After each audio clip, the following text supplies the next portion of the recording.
the air if you knock your breath out. So it's been 2 weeks since I had a really bad slam, and I've had some time to think about why a lot of people end up quitting skating. Now before I get into all that, I kind of want to quickly explain how this slam happened, how I could have prevented it, and how I recovered in the last 2 weeks. On May 26, 2024, I decided to go out to McVicker skate park, the same skate park where I broke my hand out a year prior.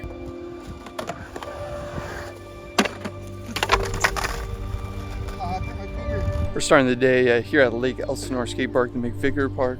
Really fun park. It's pretty small, has a lot to offer though. The street section is like tiny, but there's only like really 6 different obstacles, but I have a lot of fun here. The goal today is to skate this Euro gap, then we're gonna head out to the spots.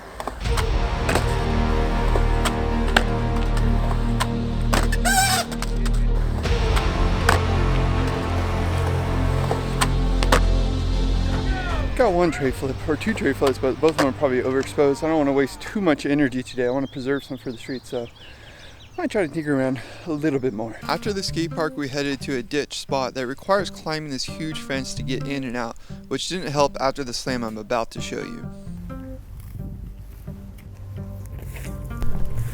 Gave this spot a little grease, a little clear lacquer. It's actually the oil-based lacquer, so I think it dries a little bit faster. Brings it all off. You have 2 options right here, so you can go up this one, or 3 actually. You can go over there too. The idea is to slide or grind off this thing, land over here. This ground, you know, it's a little rough, but it's not too rough. I'm debating. I have my 101 wheels on right now. I do have the 93s too. People have been skating it. It's just been overgrown with weeds over the past year. Needed a little bit of love. I started to attempt a blunt slide off the flat, which was really scary for me because I don't take drops like this very often. Not a stair skater, street skater, anything like that. Getting speed for this was extremely difficult, and eventually I got tired from jumping off, which was because I couldn't get above my board to land properly. Clearly, I'm too weak and tired to land it, so I decided we'd leave in 10 minutes if I don't make it. That's right when this happened.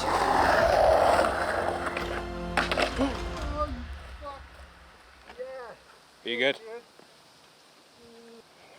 Put your arms in the air if you knock your breath out.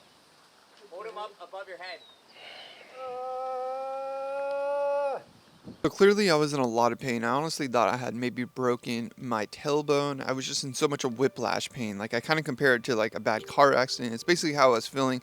And I didn't really think too much about my wrist at the time. However, that ended up being the biggest issue, but I'm jumping ahead. We climbed out of the fence, got out of the ditch, and we actually ended up going to one more spot where I ended up filming a trick. I was so surprised that I guess I was able to keep skating. I think my adrenaline was just going and it was rushing.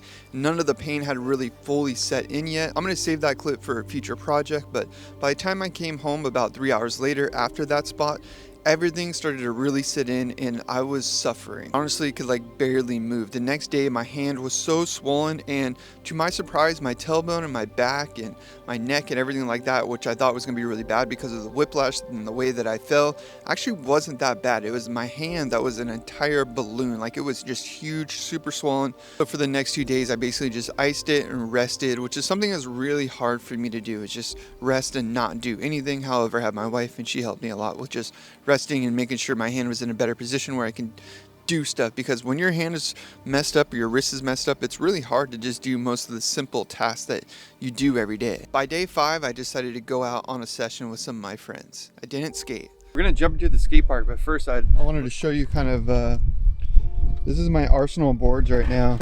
This is kind of like my street board setup. I got some Thunders on there. It's an 825 quasi board. The board I've been skating quite a lot. The board I recently slammed on. I got the Lurp Pibs on there. They've been treating me really good. Got the Formula 4s on there. Some of these, I actually just put these on recently. Some new Formula 4 53 millimeters. Got some 54 101s right there. Then this is kind of like my big cruiser board. I actually did get some clips on this recently. Got some 215 Indies on there. Some big boys. Got these barn burner split fires. And then the last board that I have in here is the Ace 55 trucks. So I got quite the arsenal. I got the 93 Formula Spitfires on here, 54s, a hockey board, got rails on there.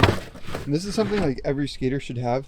This is like my skate trunk essentially. You know, I got my knee pad, shoes back here, got my first aid kit back here, the car cleaning stuff because it's a new car, and I got a trash can in here, throw my trash. Got this nice little tripod when I want to film some like phone clips. I'm not even gonna bring the board into the park today. Today is day 5 of the injury. I'm starting to see some veins in my hand, which is really nice. It's not as a swollen balloon. Spencer's down here working on a project right now. They're actually redoing this park pretty soon. I always feel so weird like walking into the skate park without a skateboard. I'm that guy right now.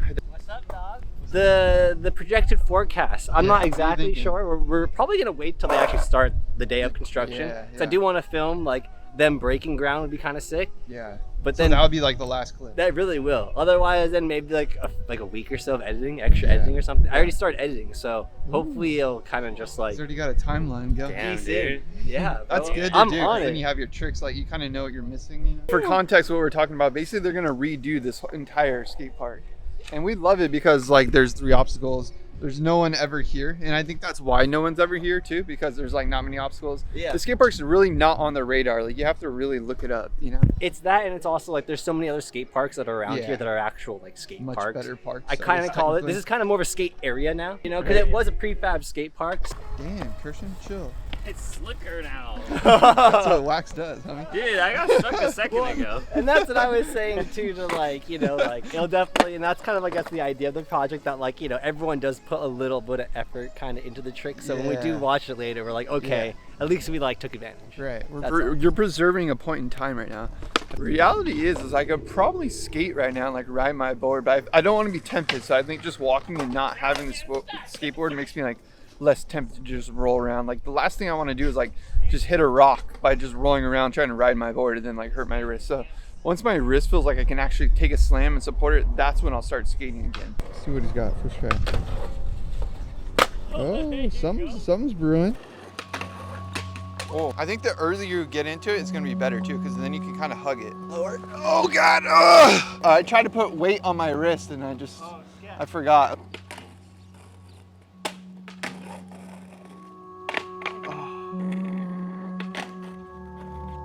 I had fun coaching and filming Spencer on the session, and the next day I spent some time just hunting for spots on my phone while using Google Maps. This is how I find a lot of the spots that I end up skating, is just doing a little bit of recon work.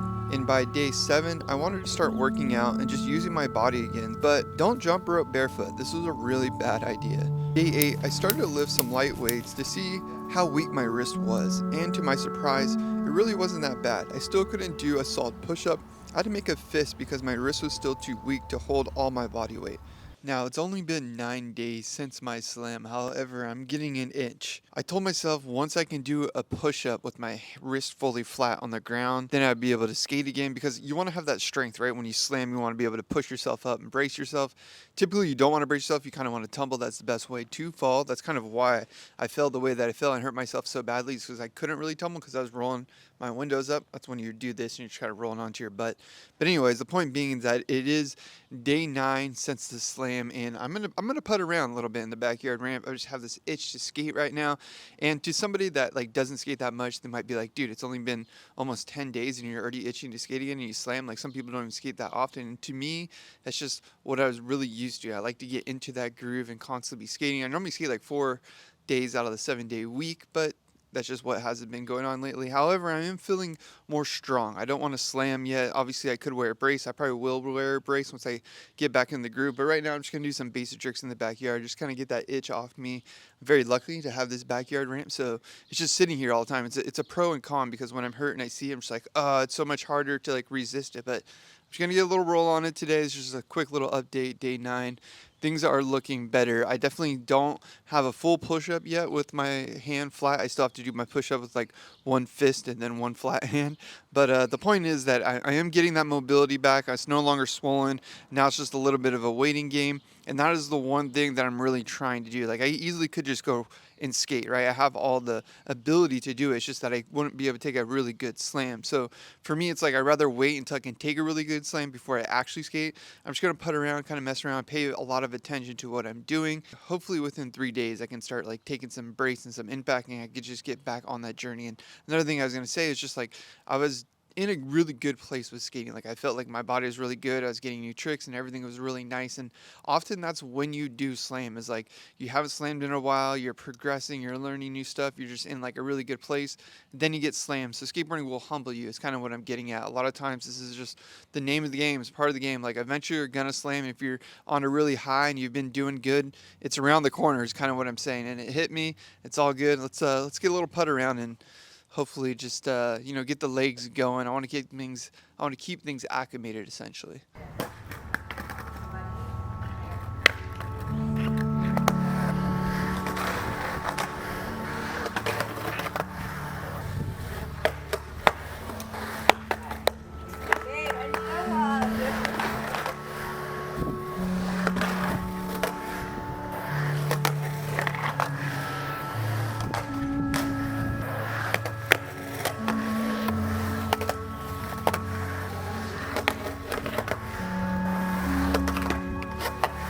On day 10, I decided to retire my current deck because it's pretty destroyed after dropping off that ditch for what felt like hours on hours and hours. This can be a really fun way to keep yourself busy during the downtime of not being able to skate, just playing around with your setup. Today, it's been 11 days since my slam, since the injury actually occurred and happened, and today is my first official skate day. So I am going to be wearing my wrist guard, sort of padding up just in case I do slam on my wrist. I'll have a little extra protection. But yeah, super excited to just get back on the board. I'm not going to rush into anything too crazy. I am working on a video where I learn frontside flips, something I do want to try today. But I came to a low impact type of park. This is Bishop Skate Park in Oceanside, because I just kind of want to putt around. I don't want to get too crazy right away. I don't want to just slam on my hand just to be right back where I am. However, I do want to get my legs acclimated, because something is like, if you don't skate for a while, even like a week, honestly, 2 weeks, I'm almost at the 2-week mark where it becomes a lot harder and you get sore so much faster and your immune system essentially for skateboarding just gets lowered. So I kind of want to build up that tolerance again. That's the goal of today. Hope you guys enjoyed this video. Let's get into some final skating.